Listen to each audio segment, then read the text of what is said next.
Anybody there? Hello.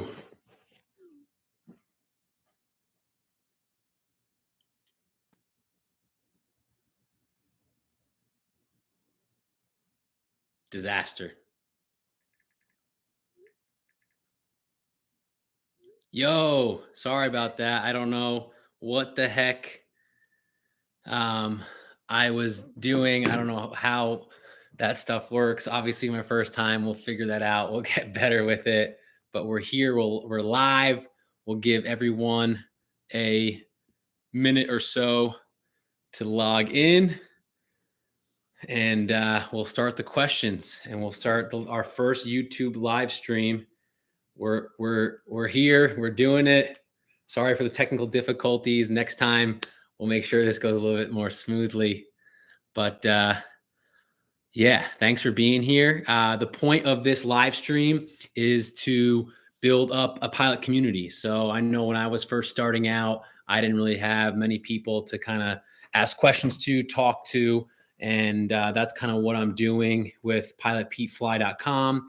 If you follow me on Instagram um, or TikTok, people are always DMing me questions. And as you can imagine, I get a lot and it can get overwhelming. So my point of doing this live stream is to kind of figure it out. First, obviously, I have to figure out the technical stuff.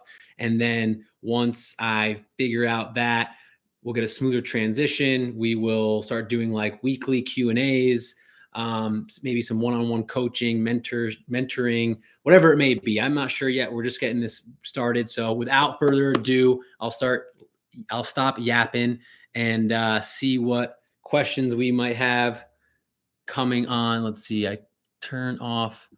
I guess I have slow chat on. How do you turn that off? Anyone know? Settings.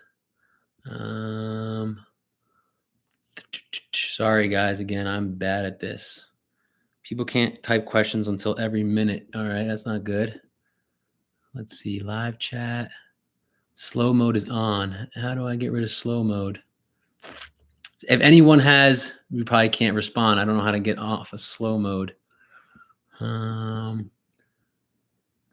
Settings, okay. Sonia's helping me out. Okay, yep. Settings, there's nothing in settings. Here we go.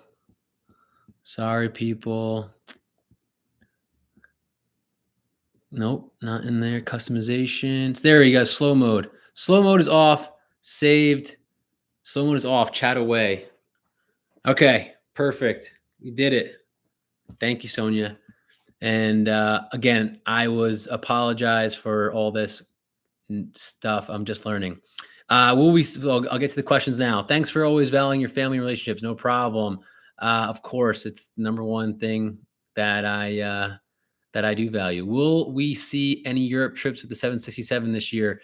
Hopefully. I really enjoy the Europe trips. I just got back from Colombia, so my next vlog, not this Sunday since I just finished it. It'll be the next Sunday. Will be all Colombia, Bogota, Medellin.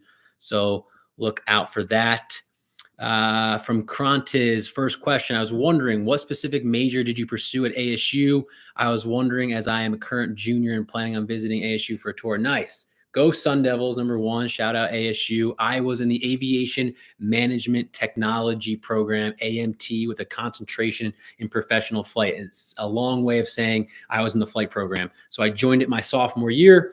I came in with my private, which I got in Jersey at a local flight school. And then I went through that program and got my college degree, Bachelor of Science in that program. Best decision I ever made. Nicholas, I have a regional class date in a couple weeks. What did you find the most difficult part of going from GA to jets? The airplane just moved. First off, congrats. That's awesome. You're on your way. We'll see you at the, or you'll be an airline pilot here in no time. I would say the speed. So the speed on which they move, obviously airplanes, jets are moving a lot faster. GA, you've never flown over 250 knots. In jets, that's your standard. That's the slowest you're going to be flying, obviously, except for approach and landing. So we're going to be, I just felt kind of behind the airplane, if that makes sense, when I first started, just based on the fact of how fast it's moving, airspace. the air traffic controllers you're going to be talking to, instead of talking to Chandler Municipal or Lincoln Park or Morristown, which they're all great air traffic controllers, but nothing compares to Atlanta, New York, Tracon, um, LAX, Chicago. It's just such fast pace. But don't worry, we've all been in the same shoes that you are going to be entering here in a couple of days, couple of weeks, and you'll pick it up. It goes quick, and you'll love it. So congrats again. Victor, Emery Riddle, yay or nay? I'm gonna. There's no right or wrong answer, but going to Emery Riddle because you think it's like the Harvard of flying would be a silly reason to go. Airlines don't care. They don't care if you go to Emery Riddle, ASU, Auburn, or you got your hours from your dad who owns a Baron and he was an instructor or whatever. So don't go there because it has the name. Go there if you want to go there. It fits your budget. It fits your lifestyle. The reason I didn't go there, there's a multiple, but one being I didn't even know about flying until I was a sophomore in college. Two, I wanted to go to a school that experienced everything. So big sports, even though I wasn't in Greek life, I wanted to experience sororities and fraternities, parties, social life, more than just flying. So Emery Riddle has more than just flying. I know Captain I flew with, who just texted me saying, get on with your live chat because you're not on there at 4 p.m. He went there. He played basketball there. So they have sports. It's just not going to be as big as an Auburn or ASU. So yay or nay, I can't answer that question for you. It's going to be something that obviously is a personal decision. I have a few. How did you first start out with your education? Where does ground school pan into the big scheme of things? I went to Arizona State, like I mentioned, and then aero safety training was a local flight school that no longer is around, where I got my private at. And then ground school. Yeah, ground school matters. You need to know the ground stuff in order to fly. So you learn a majority of the rules, regulations, how to do things on the ground. But all that being said, as much as you want to read online or watch online, you're never going to get that amount of information or learn it, the physical stuff, unless you're actually flying the airplane. So ground school is important, but getting up in the airplane is even more. Kissy face from my beautiful girlfriend, Sonia. Thank you for helping me out. Sorry for the stress before. What airplane would you like to upgrade after the 767? Asked Jace. Personally, 777. I want to fly the biggest airplane, go around the world. I've never done that, especially on a company dime. What I mean by that is like, I want to travel to Asia and India and Australia. Why do it while I'm paying for it when I can have the company pay for my hotel, my per diem, and pay me to go there? I think that'd be just the coolest. So we have the bid in for the 777. I did not get it on the last bid. My company has wacky ways of doing bids. So unfortunately, I didn't get it. Still an FO on the 767, but hopefully upgrading on the 777 or the 767 in the future. But I would take an FO slot in the 777 as well. Savage, at what age did you go to flight school, and at what age did you land your first job? I was 18 in flight school, and I got my first job was a CFI, certificated flight instructor, when I was a junior, so 20, 21. And then my real big boy job flying jets happened when I was 22, 23. I got a Hawker 800 corporate jet job, flying all around like North America, the Caribbean. Such a fun job. I did that for about 3 years. So it didn't take long. And I will say this with hiring and people asking that a lot of questions about that. Just know that every industry, whether it's tech, pharmaceutical, aviation, it ebbs and flows. So if like, oh man, I don't want to go into aviation right now because they're not hiring. Silly, because by the time you actually get your hours and your certificates and your ratings, the hiring boom could happen like it happened back in like 2020, and you could be, all ready to go. So my advice to everyone out there is, if you want to be an airline pilot, don't worry about what the news says now. Just go for it. They're always going to need pilots. Everyone's talking about automation. I'm telling you, everything works out. Go for it. It would be my best advice. That trip to Colombia had me worried. Hey, Ann, don't worry. Everything worked out just great. Brandon, do you have any red-eye trips as a cargo pilot? Are you often tired coming back home? Do I personally, Brandon? No. I bid to avoid all the night flying. So here's my actual January schedule right now. I can show you guys on my iPad. It's going to be hard to see, So never mind. But in the month of January, I have 0 night flights or red eyes. I do that on purpose. I initially had some, but I dropped those trips, got rid of them, picked up some day flying. So no, as a cargo pilot, I do not have those. I did have one though just yesterday, my first one in forever. I operated Miami down to Bogota, Colombia. I had a 34-hour layover in Bogota, and then our departure time the next day was at 1 a.m. So that was brutal. Got picked up from the hotel at midnight to get to the airport at 12:30 and depart at like 1:30. We flew 30 minutes to Medellin, on the ground there for about 2 hours, and then Medellin to Miami. We departed at like 4 a.m. So we land in Miami at like 6:30 a.m. Brutal, brutal, brutal, especially for someone like me who doesn't do a lot of that backside of the clock flying. But thankfully, it was just one and done, and we got it. We got it. But with that being said, yes, cargo pilots do fly a lot of red eyes. I will say this though, it's not true that they only fly at night and only fly red eyes or that they fly more than pilots that are flying passengers. For example, a lot of my friends are at big legacy airlines that you guys all love and know, based in the West Coast, LA, San Francisco. They're always flying red eyes from west to east. So just something to consider.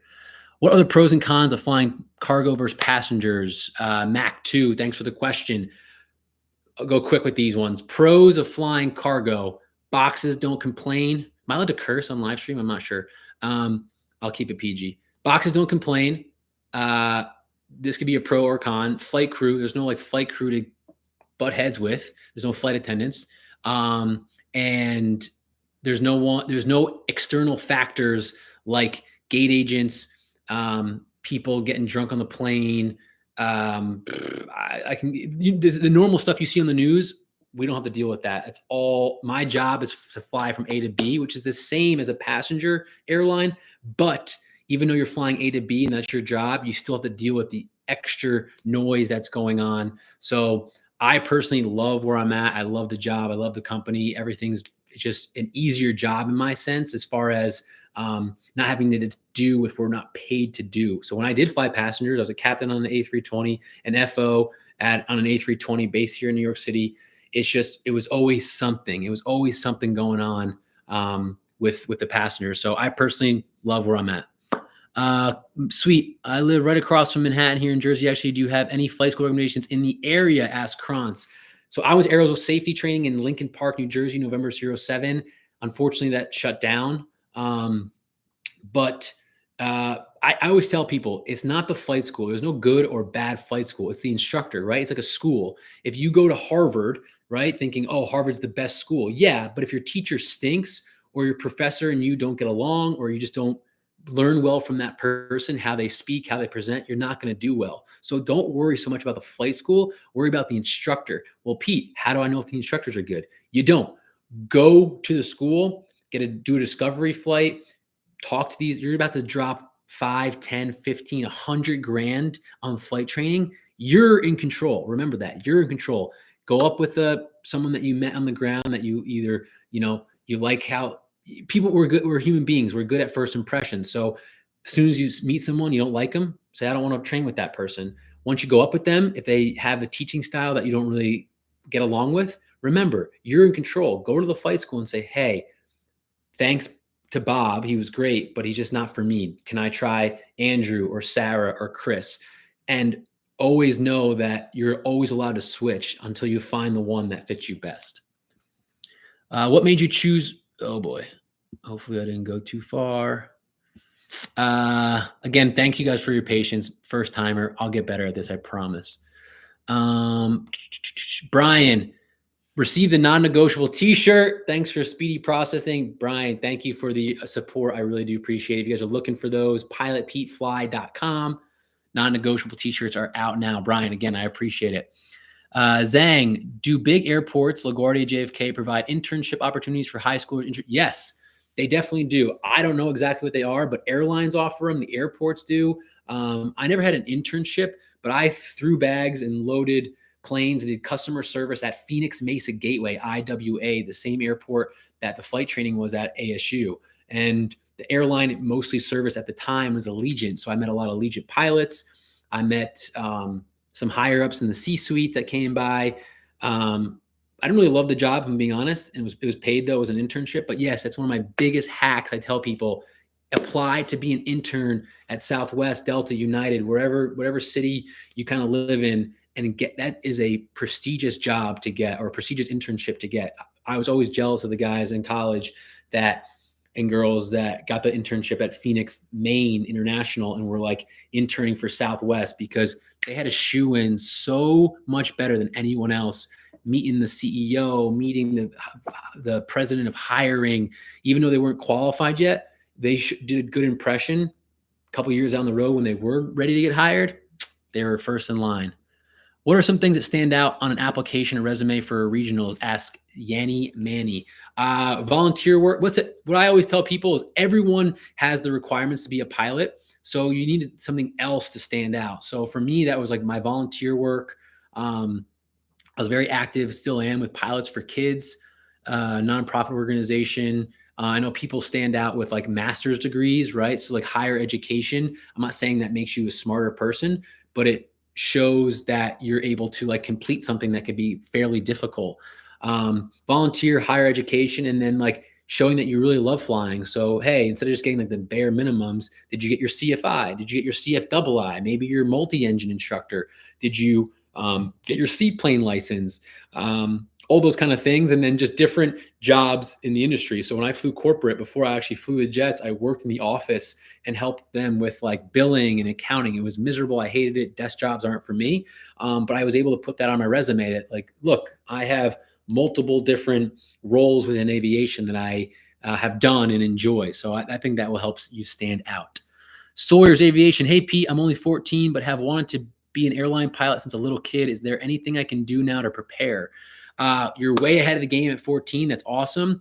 I would just say kind of being around the airport would be your best option. So if you have a local airport in the area, go and talk to the pilots. A lot of airline pilots own small GA, general aviation aircraft, and you can shake their hands, get to know them, so that when you're ready to start flying and apply to the airlines, you already know these people. You're kind of in their network, for a lack of a better term. And then as far as the actual flying goes, study for the written now, start to understand the terms. There's so many acronyms. Those who are on here that are pilots know that their aviation is acronym crazy. Start to learn the terms, ask questions. There's nothing that you can do that will harm you. So be patient, but definitely start reading some books in aviation. The PHAC, I think it stands for Pilot's Handbook of Aeronautical Knowledge. If you read that book at 14, when you're able to solo and get your license at 16 and 17, you'll be decades ahead. George, do you think hiring will pick back up in a few years? Kind of nervous and working on commercial right now. So I kind of just answered this before, George, but I have no idea. Obviously, none of us do. I don't have a crystal ball, but don't worry about it. My biggest thing in life, and I hope as I do more of these live streams, obviously aviation is going to be the number one kind of thing. It's Pilot Pete Fly.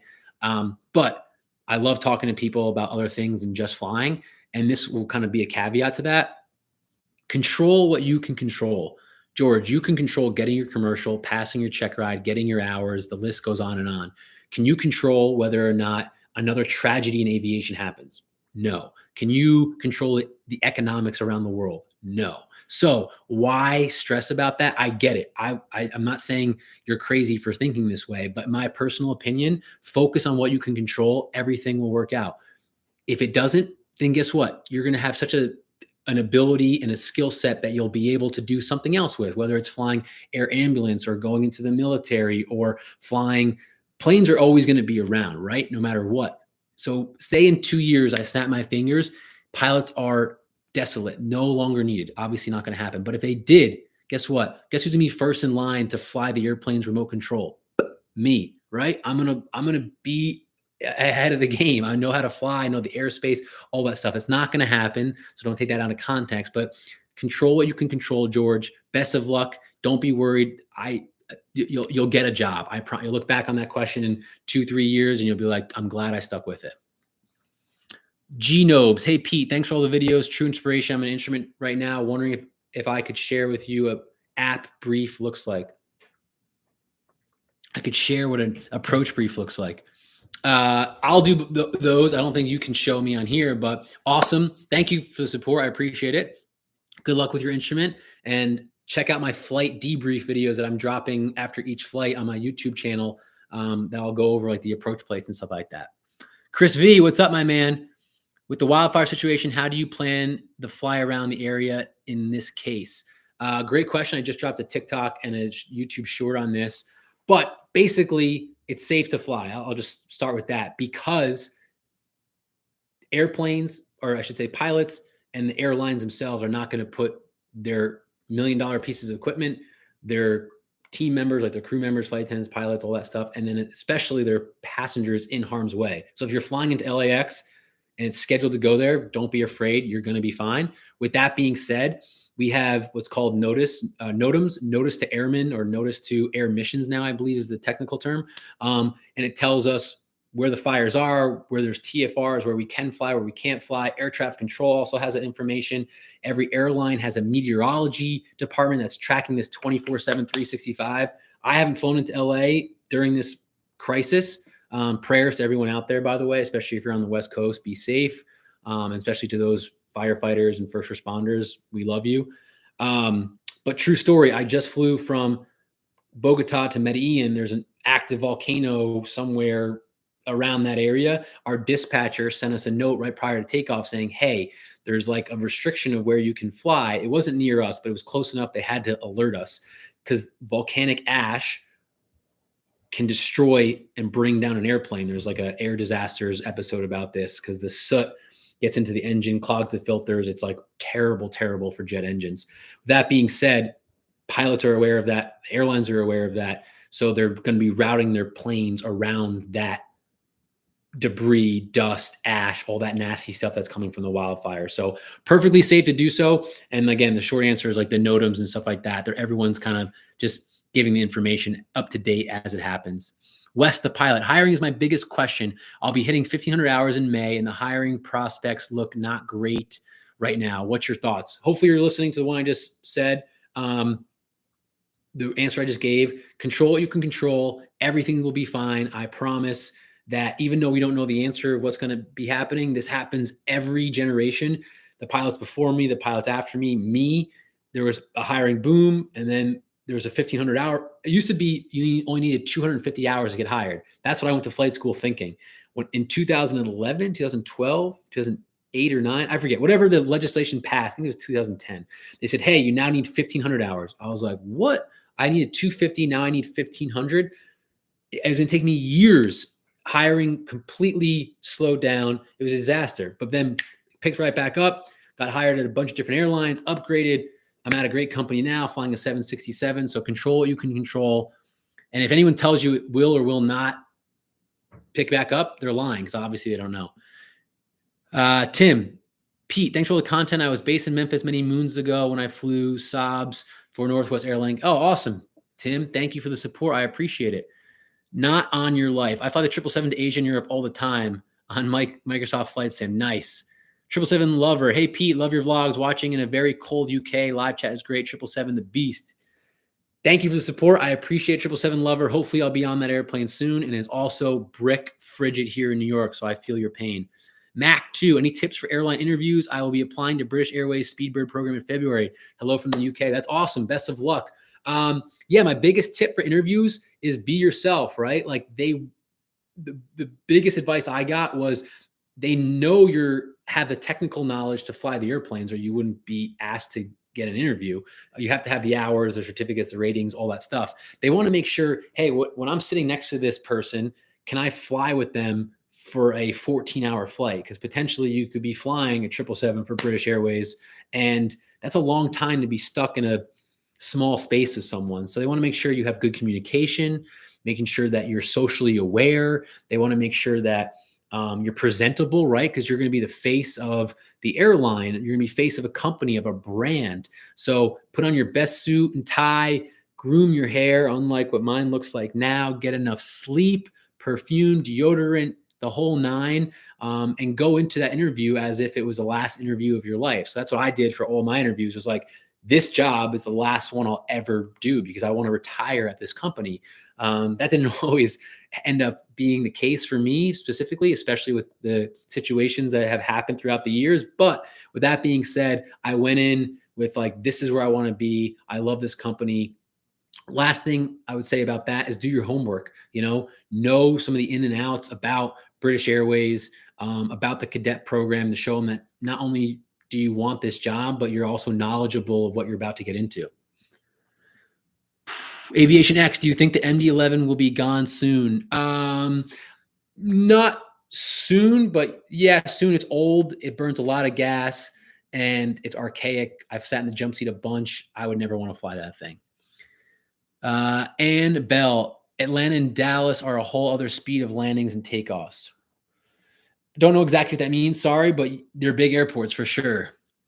Scotty Scott, afternoon, Pete. What do you think of Purple Runway program flying for FedEx feeders? Would it be faster to build time with a regional or 135 and come in outside of FedEx? Good question. I personally, obviously didn't go through the runway program. I don't know anyone who is or has, but it's definitely a great program if it gets you a foot in the door. As far as building time, I don't know if you get a lot of time flying for them or not. So I always tell people, as far as when it comes to choosing an airline, choosing a way to get to your final destination, here's a quick background story. I went to a regional airline based out of St. Louis because it was the fastest upgrade. I wanted to get in, get my time, get captain, and get eligible to get hired at one of the legacies or major airlines. Biggest mistake of my life. It was a miserable experience. I had to commute to St. Louis from my parents' house in Jersey. It was the wrong. I didn't even fit in the airplane. It was an E145. The scheduling, the work rules at the time were just not good. So I chased an upgrade to get to somewhere else. Worst decision in my life. So what I always tell people now, after having experienced that, pick the airline, the pathway, and the school that fits your lifestyle the best. So if you live in Minnesota and there's a regional airline in Minnesota, go to that regional. Don't worry about commuting to Miami because this one promises X, Y, or Z, because things change like that in the airline industry. So hopefully that wasn't too far off topic. If you get into that Runway Purple program, I personally think it's a great idea. As far as faster, there is, I wouldn't know which one is faster, unfortunately. George, do you recommend FedEx if you really don't want to live in somewhere like Memphis? Do you anticipate bases like Oakland or LAX sticking around, as those would be a little more desirable to live? I don't live in Memphis, and I think it works great for me. I live in New York. I got plenty of options to get to and from. So for now, yeah, it's working great. It definitely makes the job easier if you live in base, though. I will say that any airline, doesn't matter what airline it is, if you live in base, your life will be infinitely better. I choose to live where I live for numerous reasons that I'm not going to get into to bore you guys, but it makes the job much better for me living where I live, because how do I say this the right way? I enjoy living where I live. That outweighs living in base and making my commute easier, for lack of a better term. Hey, Peter, coming back to MDE. MDEs. Where's MDE? Where's MDE? Medellin? Mendy Airport. Oh, it's Mauricio. It's Mauricio. What's up? Sorry, I didn't even read the name beforehand. Mauricio works at my Mauricio and I just interacted. He'll be on the next vlog, so check it out. What's up? Nothing on the schedule, buddy. Thanks again for everything last night. Or was it last night or 2 nights ago? Finally got to bed. Let's see. I skipped a few questions. Again, guys, I'm really bad about this. I apologize. We're getting better, though. King D, have you flown with a foreign pilot that commutes from across the world? Not across the world, but the pilot that I flew with from the furthest, I think he commuted from like Dominican Republic or something like that. Aviation X, a couple of FedEx pilots fly to ATL in their personal aircraft and go to work. Pretty cool. Yeah, there you go. So it's definitely doable. Dan, weirdest cargo you've flown other than horses? Bunch of different animals, and then stuff that I don't even really know. We call it DG, or dangerous goods. So like explosives, stuff with like radiation. I don't even know what we're carrying. I once flew a flight in like a head of state department was on board because they had to watch the property. I asked them what the heck they were watching. They wouldn't tell me. I looked at the captain. I was like, hey, this is your airplane. Like, I would demand to know what it is. But obviously, our company and state nationals and high people of power have an agreement where they're allowed to do stuff that they don't even tell us what we're doing. So, no, nothing crazier really than horses. Airbus or Boeing? I don't have any sponsorships, but I really want to get one from one of these companies. That'd be great. Kidding, but Airbus all day long. If anyone tells you otherwise, they just never flown an Airbus. I've flown an A320, 19 and 21, and I've flown a 767 and Airbus over Boeing every day. I have a video on YouTube if you want to get into details of why. Antonio, does FedEx fly the 76 to Asia? It seems like it's mostly MD-11. Yeah, they do. Our Oakland, actually, do they fly in Asia? They fly inter-Asia. So, but they don't fly like from Memphis to Asia direct. So our 777s there are definitely a lot, but we do have a lot of 767s there as well. Brazil 94. Hey, Pete, airport map, fire. Thanks for support. Got 2 made and they came out amazing. Second, I really appreciate it. Since you have started with current company, what changes have you seen, good or bad ones? I've been at my company for over 4 years now. Look, there's always going to be good and bad things that are occurring throughout the world and the company. And I don't mean this to even deflect the question. I promise you that. I'm being honest, is I don't really pay attention to most of it. As much as I love the job and I love flying and I love what I'm doing, it's still work. It's a job. It's a paycheck. It's how I provide for myself, my family, so on and so forth, setting for myself up for my future. My life, my job is so far down on my priority list. God is number one, my relationships, my health, my fitness, content, my interactions with strangers. The list goes on and on and on. Running, working out, meaningful time with my family and my friends, volunteering. Like, that's, without even looking at a list, that's 10 things I prioritize over work. So good or bad, yeah. Are there things that obviously are coming out in the news that pilots are talking about? Yeah, absolutely. Are they real? 100%. I just, like I said earlier in this live stream, I can control what I can control because it's just added stress and other things that I don't want to kind of put myself in front of. So I promise I'm not deflecting the question. That's just my honest truth, is I don't pay that much attention for my own sake. Ethan, what's up? And I like your non-negotiable attitude. Right back at you. Jazib, hey Pete, how are you doing? Nice to see you on live. You should do this more often. Planning on it. Pilotpetefly.com. If you guys go onto the website, don't judge that website. It is horrible. I've made it myself. I'm not a tech guy at all. But right when you log on the homepage, it'll say sign up for a newsletter.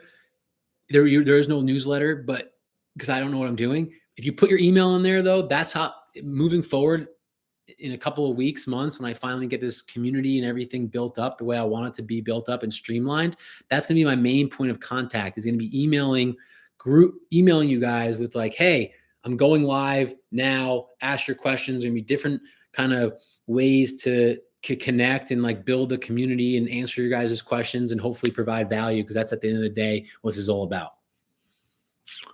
Genobes, what does your hourly look like if you care to share? My hourly pay rate, I'm guessing you're going to ask.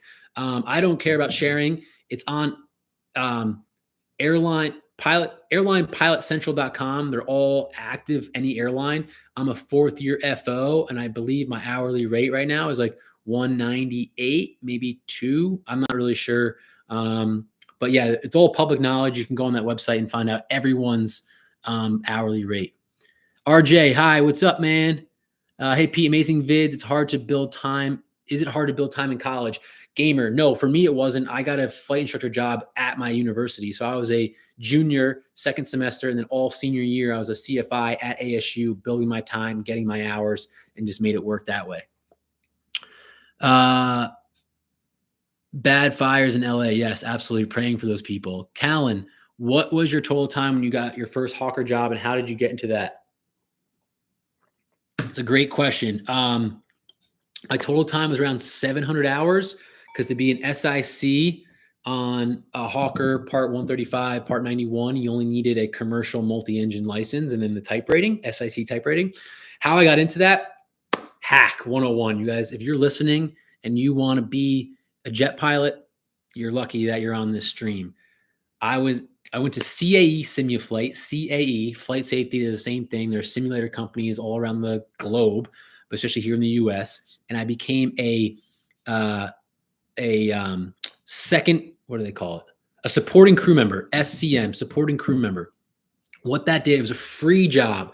So what they did, they trained a lot of corporate pilots to fly jets. So basically what would happen is a pilot would come in that flew a Hawker. He or she would need to do their annual or recurrent training. Well, you can't legally fly a Hawker jet without having a second person in there, even in the simulator. So what CAE did was they, instead of paying their instructors an absurd, $85 an hour just to sit there and kind of be a seat warmer and pull the gear up and mess with the FMS, they would hire people like me that were eager to get jet time to kind of do it for free. So basically what I would do is I would go there daily, weekly, seat support for these Hawker pilots in training. I wouldn't get paid, but every lesson I got like a check mark. After I got 40 check marks, they gave me a free type rating in that jet. So I ended up doing like 80 because I got a type rating in the Hawker, and then I got a PIC type rating in the Hawker, all paid for. So it ended up obviously being a paid internship without being paid directly, if that makes sense. But even more so, this is the point I was trying to get to while telling the story. I shook hands with every single pilot that came through, got their business card, made a great first impression, at least I tried to, flew the heck out of the airplane, knew my ins and outs about the Hawker systems, emergency procedures, blah, blah, blah, blah, blah. And that made even the better impression. So one of the guys ended up being the chief pilot who did the hiring for company X, as I'm making the name up, for company X.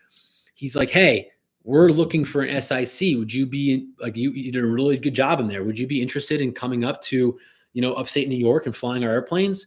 I was like, heck yeah. That's how I got the job. Best way I kind of spring shotted my career, for lack of a better term, was doing that internship. Dan, military service stands out too. Yes, it does on a resume. Chris, how many hours did you fly until you switched to FedEx? I'd have to check my logbook, 5,000 hours, I think, maybe. Yeah, probably around there. Mike K, have you ever had a moment of fear while flying? I have severe fear, but I only travel a couple times a year. Where you travel daily? Mike, once flying a jet. It's my first time flying the Hawker 800. I was a co-pilot. We were going to Bahamas. I was behind the jet. It's a way of pilots saying like I wasn't. I want to say I wasn't prepared. I was just it was foreign to me. It was my first time flying a jet, and I was like, holy cow, this is going fast. Everything's happening really quickly. There was a thunderstorm on our radar, and I looked at the captain. I'm like, hey, we should probably like turn around or turn away from that. Oh no, it'll be fine. We went through that storm, and the passenger in the back flew out of his seat. It was like 10 to 15 seconds of like, oh my gosh, my first flight is gonna be my last. My first jet flight is gonna be my last jet flight, because I thought we were gonna plummet to the ground. It was a great learning experience for me though, because one, I learned that just because the captain is the pilot in command doesn't necessarily mean they know exactly what to do. That's why there's co-pilots and second officers, whatever you want to call them, or first officers, I should say. Sorry. And I learned that I need to speak up, that even though I didn't have as much experience as this person, I was absolutely trained and well-versed in what should be happening, what should not be happening. So that was my only really fear. Besides that, I've had a lot more crazier emergency situations. I lost electrical power in the MD-80 when I flew as a captain, but I was never fearful because I was trained, I was experienced, and just knew how to kind of handle it. Last thing I'll say about the fear, Mike, is I'm actually in the process of building and going to be distributing like how to get over fear of flying. It's kind of, I don't want to say seminars, but like lesson plans. So be on the lookout for that. I'll be dropping on my social media, hopefully soon. Ever jumped in the MD-11? It's my fave. I have a bunch of times. Not my fave. You can have it.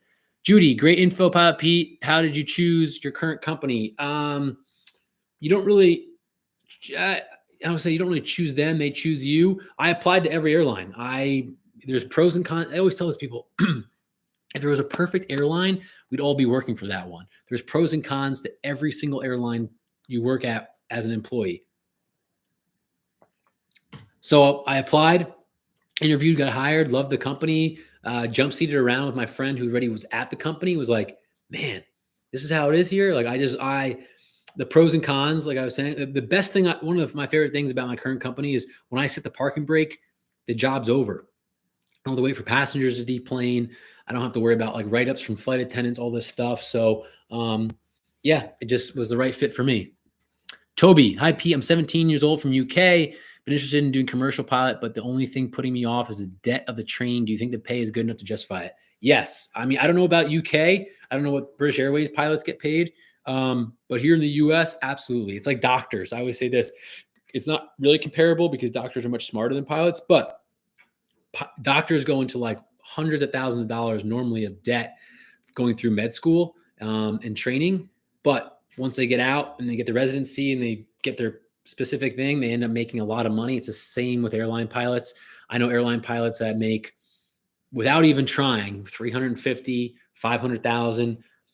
There's pilots that have grossed $1 million in a year. Not me. I'm in a little small freaking 1-bedroom New York City apartment. So I ain't the guy making that money. But it's possible.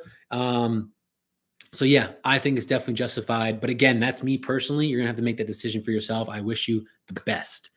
Kyle, hey Pete, I just graduated college last month with a bachelor's in non-aviation field and had my PPL. Do you think it would be better to stay at my local mom and pop or find a different place? Kyle, no wrong answer with that.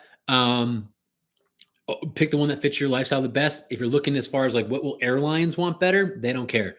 Mom and pop or major flight school, they do not care. Have the hours, pass your check rides, don't fail, don't get DUIs, don't get arrested, and you'll be fine. I'm going to start blowing through these a little bit faster, guys, because I'm logging off here in a couple minutes. So bear with me. Do you find the runway 29 is challenging to land at Newark, especially since you have to Yeah, I will. Because usually when you're landing 29 at Newark, it means the winds are crazy. Sorry, my mom texted me. When your mom texts you, you got to answer. No thanks. Sorry. The wind means winds are crazy. So yes, it can be challenging. It's also fun though. Pilots love challenges because it's sometimes it can be the same thing repetitively. So when a challenge comes, like a visual to 29, it can be fun.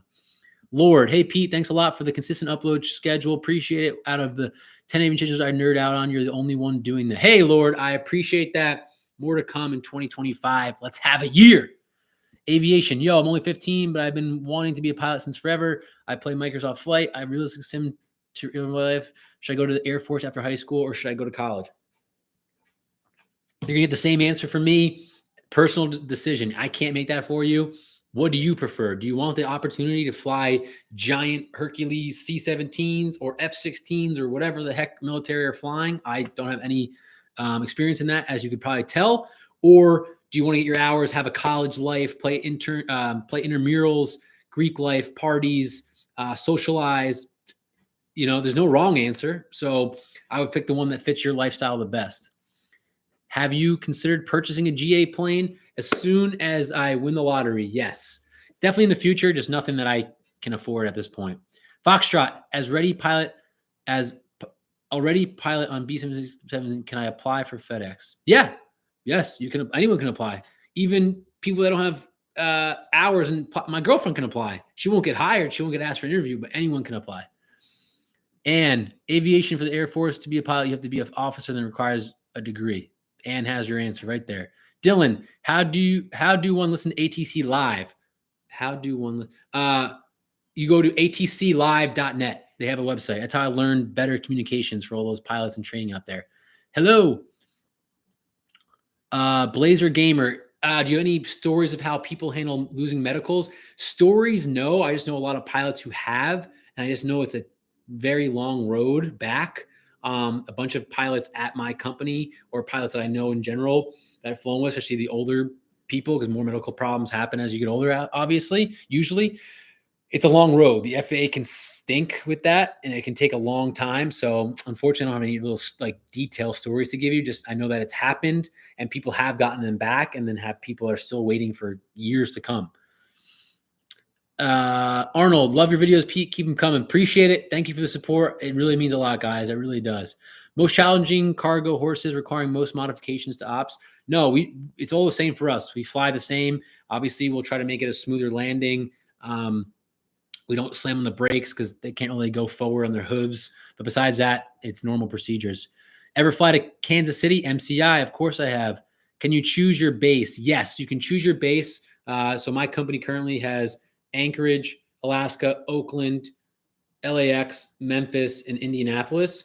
So when you get hired, you tell them your preference. I want 1 through 5. So you put 1, 2, 3, 4, 5, and then based on your seniority, based on the openings, they'll place you in those bases.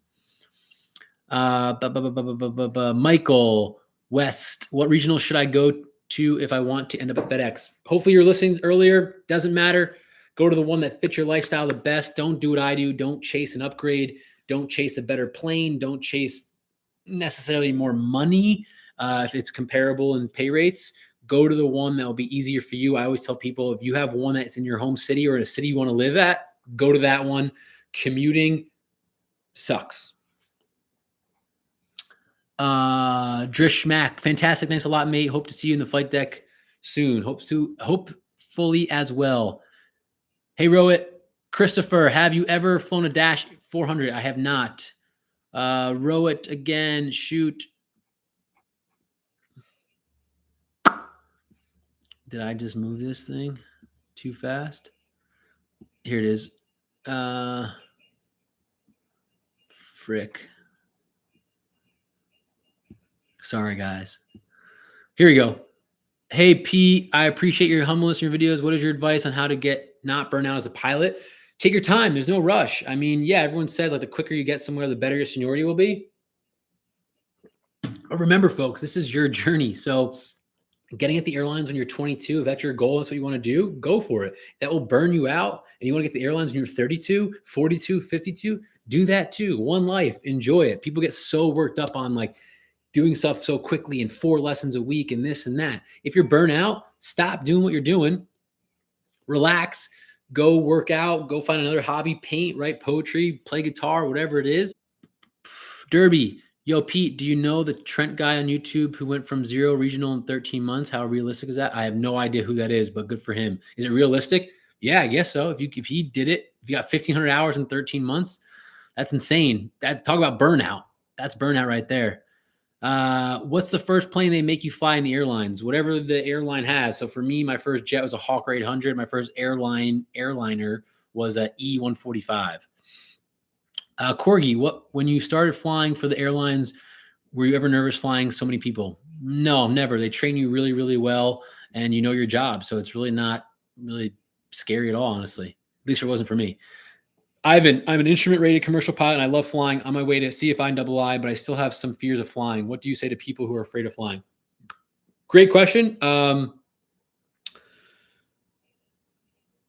If you're scared of flying, I guess I'd have to know what you're kind of scared of. Like I think it was Nick earlier in the chat, I'm going to be coming out with some like fear of flying, helping to prevent that, getting over that, like techniques and advice. I would say the more you do it and the better I'm guessing you're just scared of crashing or you're scared of turbulence.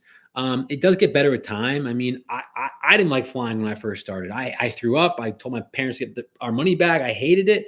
But the more I did it, the better I got comfortable with it. But you got your instrument in your commercial and you're still a little bit afraid of it. I would say, figure out exactly what the reason is you're afraid, and then, get more knowledge on that. So if it's like, hey, I'm scared of turbulence, dive deep into turbulence, figure out what it is, why it's not scary, why it's just a part of everyday flying and it will never bring you down, all that kind of good stuff. So I know it's kind of vague, but hopefully it helps a little bit. Antonio, Is it old and burns gas, but the plane is a beaut? I love seeing the background of the videos.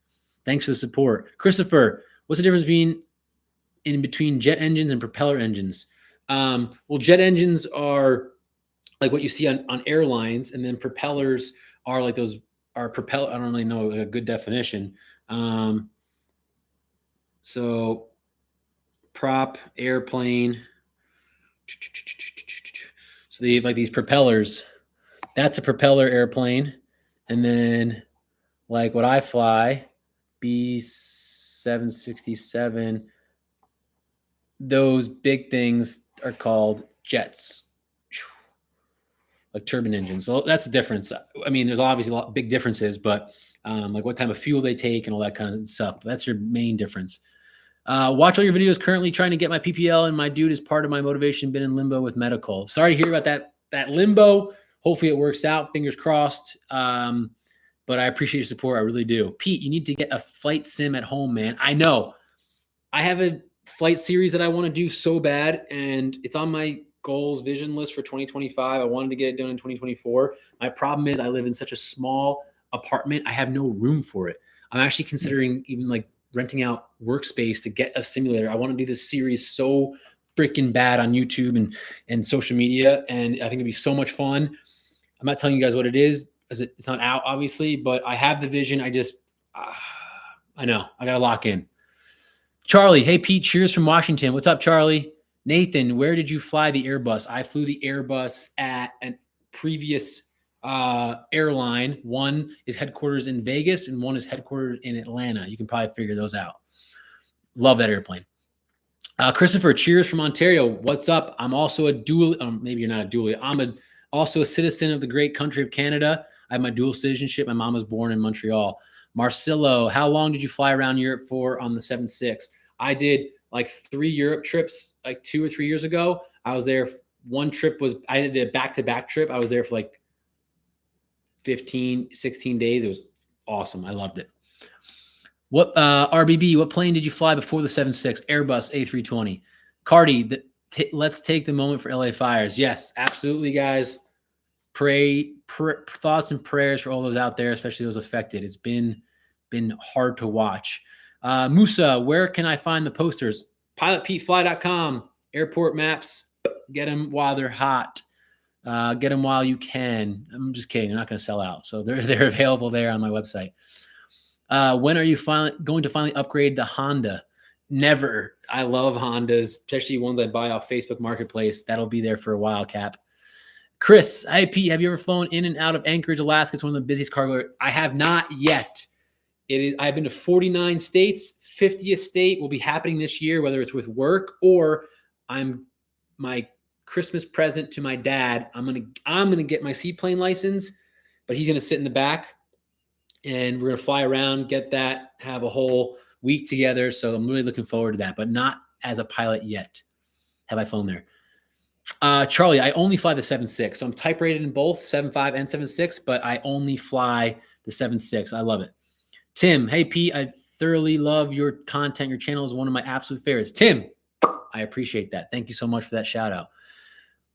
Derby, hey, Pete, I'm a volunteer firefighter in New Jersey. I am planning to career switch to piloting. Do you think with a reserve schedule, firefighting is possible, or should I end it? Ooh, from what I know, first of all, thank you for what you do as a firefighter. From what I know about firefighters, you have 24-hour shifts. The answer is yes, it's definitely possible. Maybe not right away. I wouldn't quit if I were you, but if you're able to take gaps in your employment, then stick with it. So what I mean by that is like when you go to training, for example, you're going to need 3 months off completely. Like when you get hired at an airline to do in-doc, initial training, IOE, simulator, the list goes on and on. But once you get established, like I was just looking at my schedule today. I know it's kind of hard to see this. I have 15 days off this month of no work at all. So if you don't see a color on there, like these empty blocks, like if you don't see these big lines, everything's moving backwards. I'm off. So you could firefight Thursday, Friday, Saturday, all the weekends, this entire week. Then that's like a normal pilot schedule. So yeah, I think it's definitely doable to have kind of 2 jobs, but to start, it's probably gonna be a lot to bite off. Ken, Do you think it's better to become a CFI or double I or Part 135 operations, find pipeline or another time building job? Again, personal decision. I personally didn't love being a CFI. My students liked me. I think I had a really good relationship with them. It was just the actual teaching part. I'm just not a teacher. Um, I enjoy flying more than enjoy teaching, if that makes sense. So no right or wrong answers. If the 135 job gets you multi or turbine time, I personally would do that over CFI. Richard, flying in JFK on the VS 127 on Monday 13, 29-year-old flying long haul for Virgin Atlantic. Any good spots to eat around Manhattan area? Don't understand all this jet time. UK-based pilot. Flying into JFK on, okay, there's your flight on the Monday 13th. Okay, got it. Any good spots to eat around Manhattan area? It's Manhattan. Yeah, everything's good to eat. I got a whole list on my phone. You can't go wrong. Your hotel is probably going to be in Times Square. Get out of Times Square. Jump on the 1, 2, or 3 train, or ABC, I believe, whatever's on the west side there, and go down to West Village and just walk around. Find any spot there, especially if it's Italian. It'll be good. Safe flight. Taz, hi Peter, happy 2025. Fingers crossed, it'll be great. Not fingers crossed. We're gonna make it great. We're doing it ourselves, but I appreciate that. Happy New Year to you too. Dan, be happy for you. Don't fly for Spirit. They'll have you make pay to fly their airplane. Chase, just got my PPL. Work on instrument. Congrats on your PPL. Instrument's tough. Don't get frustrated with not knowing what the heck's going on at first. It'll come. Congrats again. Christopher, there's a game called World of Airports on mobile. Okay, sweet. The only Juan, just finished a lift and you live. What timing? Non-negotiable, Juan. Let's go. That's what we like to see. Wow. Sonia just sent me a text. TikTok confirms it will shut down in the United States on January 19th. Good or bad? I don't know. We're on YouTube. We'll get to that later. 99. If you lose your medical, do you have loss of license insurance through your company? Will loss of license insurance cover your expenses the rest of your life? I don't have it. Probably should, but I live in like I feel like I'm too young to have it necessarily, which is probably stupid, but I don't have it. And does it cover your expenses for not all? There's a lot of details in there. Honestly, I wouldn't be the person to ask. It definitely covers expenses. There's like percentages that it covers for your, like your pay scale percentages, what you would normally make, but it's very detailed and I'm not the guy to have that answer for you, unfortunately. Max, should I go through an airline cadet program and get my ratings privately? If you can get into a cadet program, I think it's a great kind of way into that airline. So I go cadet. Hi there, everyone. What's up? Hey, prepare for takeoff. Kronks, again, the planes are actually currently landing runway 29, so I wondered what a pilot actually thinks of it. Sick, though. I love easy access to Newark plane spotting this way. Nice. That 29 is a rarity because it is windy as heck out there. So, yeah, the visual, you fly over like MetLife Stadium right there, crank her right and land 29. I never landed at 11, though. That would be kind of cool. But enjoy that plane spotting. Nathan, if you have the opportunity, should we start playing Microsoft Flight Simulator? It will actually be useful for us. Trust me, I want to get a flight sim bad. Chris, hi Pete. Have you flown into and out of Anchorage? One of the biz, we got that one already. Hey Pete, it's Caden from Nassau. Great live, Caden. The vlog comes out Sunday. Caden was nice enough to, he spotted me and my girlfriend walking through Nassau, Bahamas. He was nice enough to stop me and say hi. We had a nice conversation. He's a pilot in training. He'll be at the airlines before long. Caden, thanks for jumping on here. Appreciate you, my guy. Hope all is well. And Sunday, your vlog, your stardom starts on Sunday. Your vlog will be out. Dan, go cargo at ACY. Otherwise, we could go out to AC for dinner or something and hang out. Atlantic City, too far and not my favorite place. Sorry, not going to happen. But New York City, I'm here. I think you should play World of Airports on either Android or iOS. Not too much gamers for me.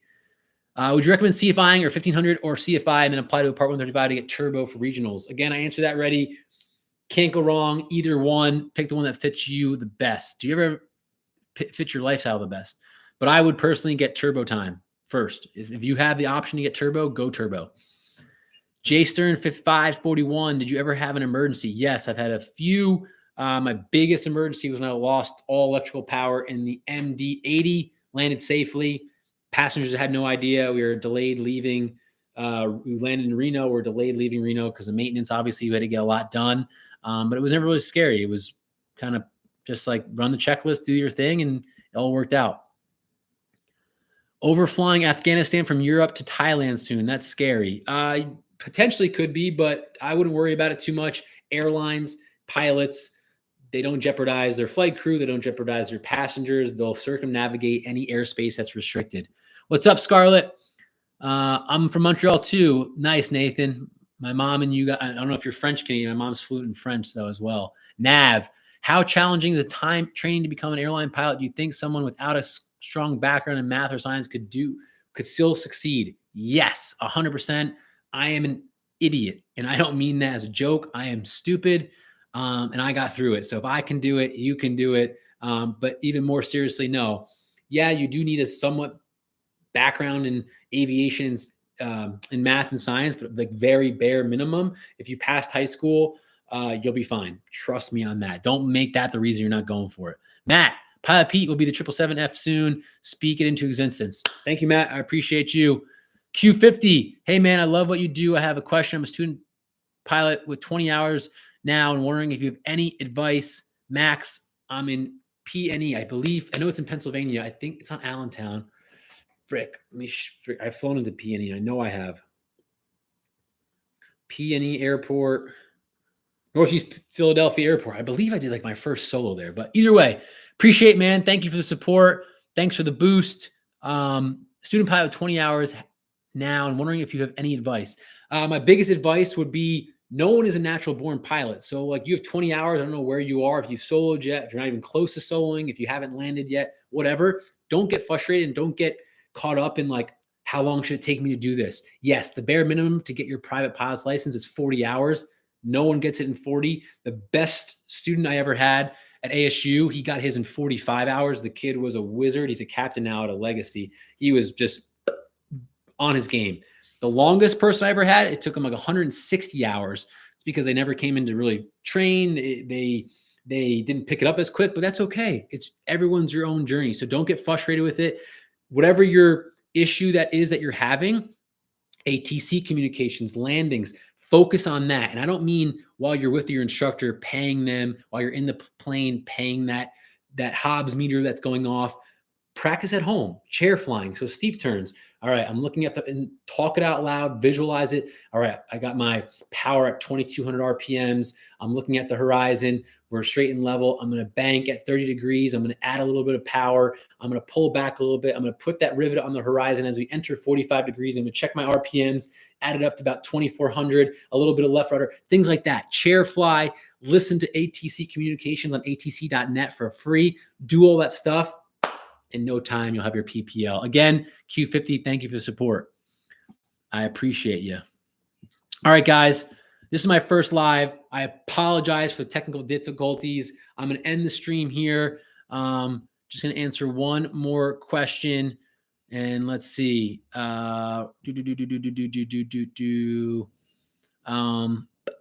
I'm good. That's going to be the question. How are you? I'm good. Thank you for asking. That's an hour. Again, I apologize for the technical difficulties starting this off. We're going to do more in the future.